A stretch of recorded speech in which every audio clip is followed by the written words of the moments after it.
So I've done a few videos on vehicles. Someone's walking by.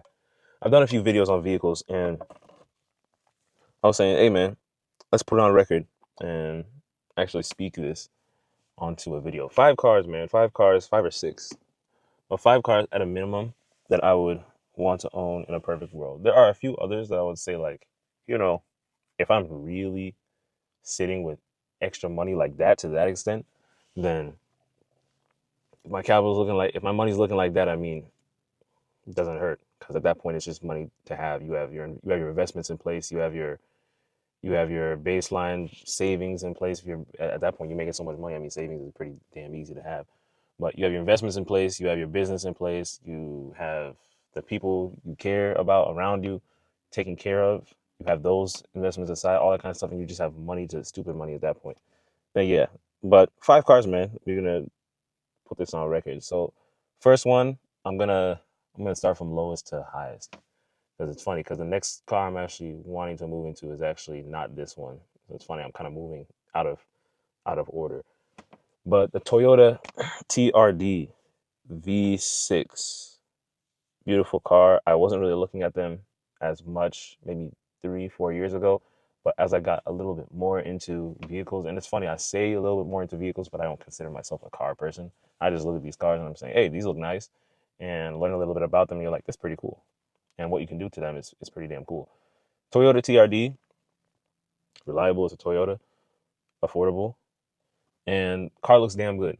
You got a little wing on there and some customizations that I would want or mods. I mean, I would not too many on the mods, but customizations I would want tailored to look like it was for me, as far as me, KF22, and the overall brand.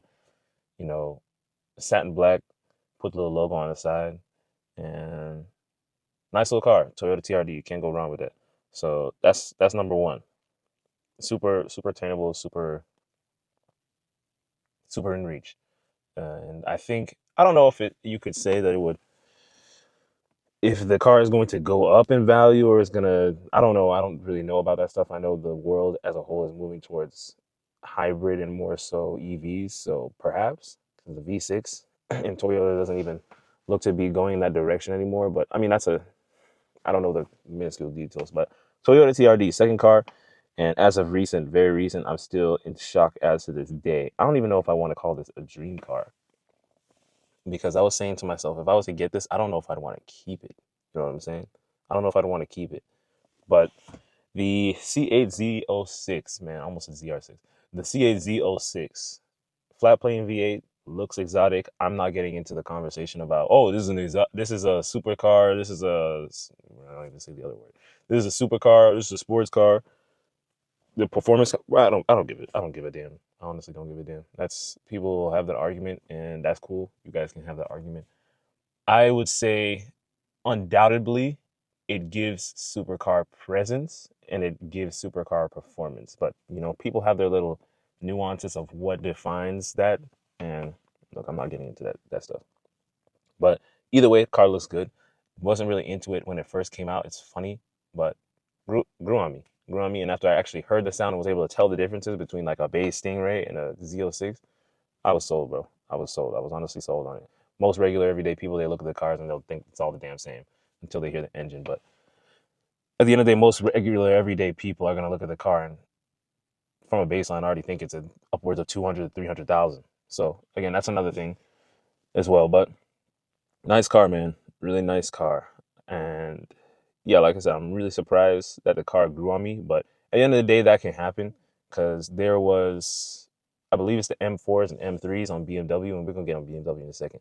But those had a thing where it was the grills that initially came out, and I don't remember exactly.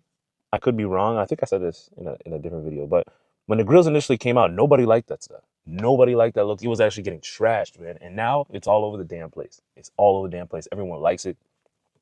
That kind of stuff. Never grew on me. Those grills, to me personally, the shit just they look ugly to me, bro. Personally, they look ugly to me. Some people it grew on. Some people liked it initially from the jump. Those never grew on me. Somehow the damn C8 grew on me because initially when I was looking, I was like, I don't know about that. I don't know about that. And I didn't really like Corvettes in general. And C8 grew on me, man. Honestly, honestly, especially specifically to the Z06. I wouldn't see myself buying a damn Stingray, and more so because of the grungy sound, the grungy choppy sound. Some people like that. Again, that's more like personal preference, but never got into that. So I like more of those higher pitched or different pitches that don't sound grungy and low, and kind of like that higher pitch. I guess is more associated with exotic sounding. So that's what really sold me and pushed me on that car. So that's two. So moving on from that, BMW, man, the M8 or the i8, and those are two, you could say, completely different cars. A lot of more people would take, definitely without question, the M8 competition over a damn i8, right? Because that was a lot of people from what I've seen, consider that car a huge miss, an opportunity, and I can agree with that. I can agree with that. Really, the futuristic look, the car looks like a damn spaceship, bro. And for most regular people will, comparing, supercars and hypercars and have seen a lot more, will say, oh, that's a slow ass car, the BMW i8. But for most regular people, bro, looking at that car, the car is fast for regular people. Okay, some of these people looking at these 500, 600,000, 1500 HP and all this crazy stuff, horsepower.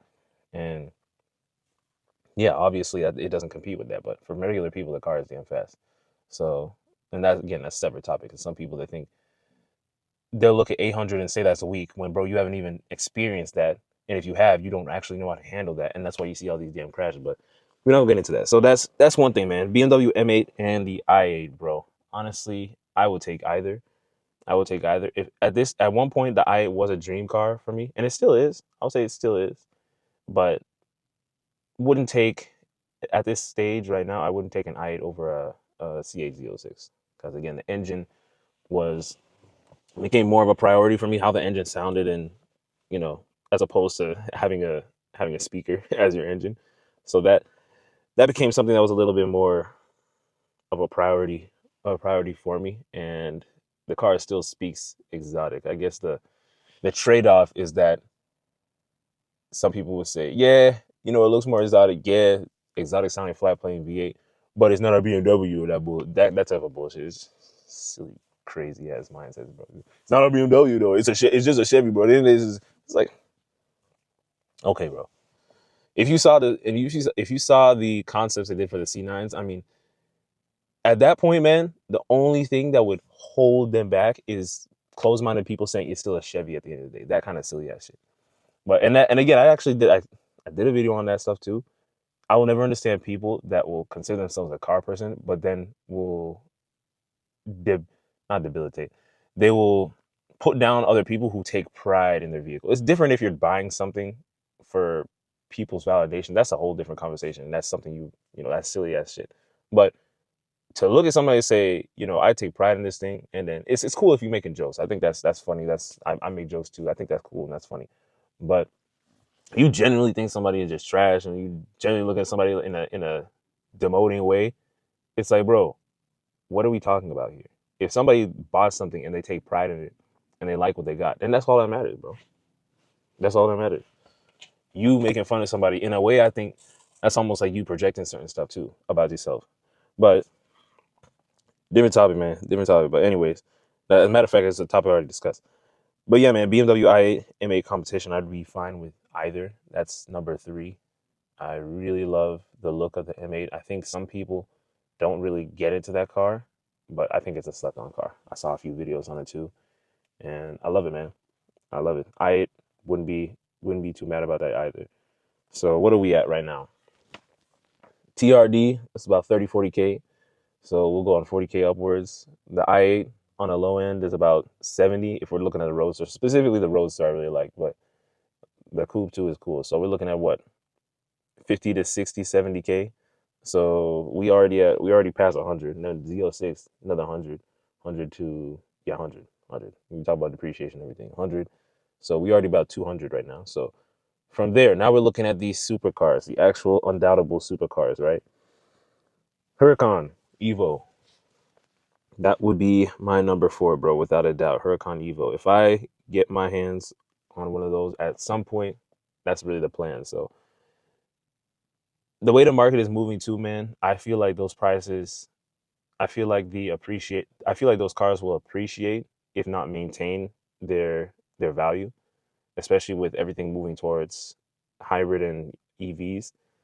So yeah, without a doubt, man, can't go wrong with a V10. People say the Huracan, oh, that's just an Audi, bro. Is it an Audi?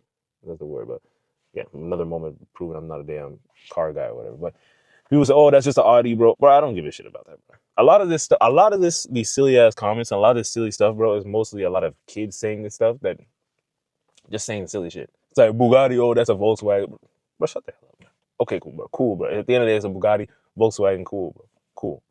It's still a Bugatti, bro.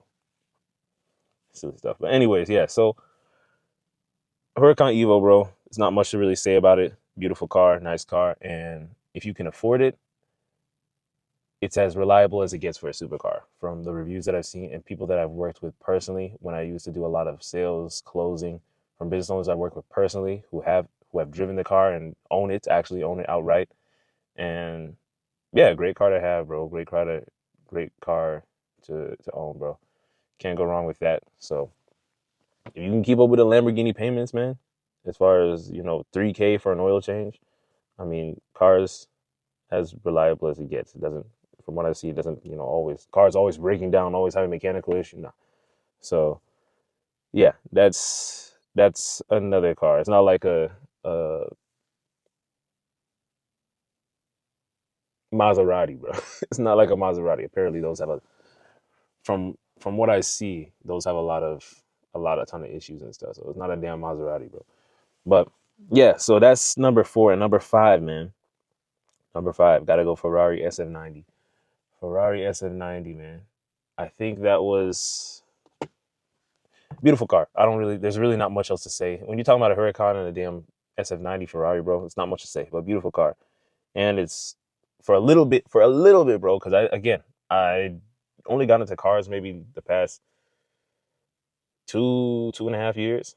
So yeah, initially when I saw the SF90, but I didn't even know that stuff was a hybrid. So cool car, bro. Cool car. SF90 wouldn't be disappointed in a Rolls Royce Spectre, I believe it is too. So now we're getting into like the honorable mentions. But Rolls Royce Spectre, wouldn't be mad with that either. I might even go Rolls Royce over an SF90 only because the cars that I'm talking about, we haven't talked about something that you can be driven in or something that's really making you more so on the comfortability side and prioritizing that over, sports car or daily driver. So probably would lean more towards a Rolls Royce and keep that as a number five. And we leave it there, bro. But honorable mention, I was saying this. I was saying Rolls Royce is more the honorable mention, but I think I will switch that now, bro. I'm thinking that real time, but yeah, somewhere around it, bro. I mean, that's really what it is. We have some other ones that look nice too, but those are the main primary ones. We're in a perfect world. We have those. I plan to make at a bare minimum, bro. At a bare minimum, we're looking at 30 to 50. So yeah, definitely attainable. I don't think to have if we're talking about having all those and a house and everything, bro. I mean, you're gonna be needing a lot more than that to maintain those. But at a bare minimum, 30 to 50K a month, bro, and that's after taxes, taking in profit, take home profit from business venture. I don't really specifically have plans for these, but on the main channel, specifically putting out videos from just music, those are assets, especially on streaming platforms to just regular YouTube videos, doing the comic book series, monetizing that in so many different ways, artwork, digital artwork, regular artwork, physical, mentorships, coaching, brand deals, investments in whether it's stocks or different business opportunities, partnerships, all those things you can easily if we're looking at it from that, easily clearing 30 to 50. So yeah, moving up from there and beyond, those are the vehicles I would plan and see myself in. And we would really move from there. And yeah, a Maybach, Mercedes Maybach, that wouldn't hurt either. You know what I'm saying? I think that's on the more of an honorable mention. But yeah, I would say those are the vehicles, man. Thinking if there's anything else I want to say on that, but Not that I can think of, man. That's really it. Having assets like that and having those foundations in place, and not to mention also the other business ventures, but overall having those assets around your brand, from music to YouTube videos to different things you can monetize beyond that, the artwork, digital artwork, building out Caden's world, building out my own world, and creating content around that, motivational style content, consulting if we move into that range, or classes as far as group coaching, those kind of, there's so many different things, man, so many different things. So we're easily, and then not to mention the business partnerships like I mentioned, so easily clearing that, bro. It's really just getting a plan, getting the right systems, and executing on the steps that you need to take to that daily, and not being stagnant, and moving towards the final destination of what that goal is, and whatever it is that you have planned. So yeah, man, a day at a time. Those are the vehicles, and we moving towards it.